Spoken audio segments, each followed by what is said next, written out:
చూడండి friends, engine oil అయిపోయింది, oil filter అయిపోయింది, ఆయిల్ వేసాము. నెక్స్ట్ బ్రేక్ చేస్తున్నాను.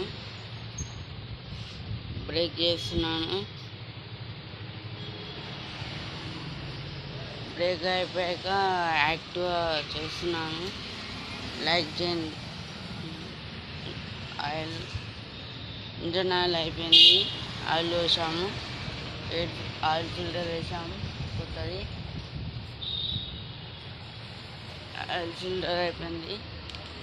ఆయిల్ ఫిల్టర్ ఇది.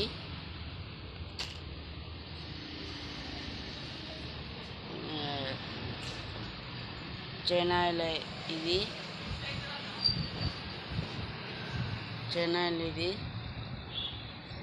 ఆయిల్ క్యాన్ ఇది. చూస్తే ఈ పాన 22 రింగ్ పాన, 23, 25 రింగ్ పాన. ఇప్పుడు బ్రేక్ ఓపెన్ చేయబోతున్నాము.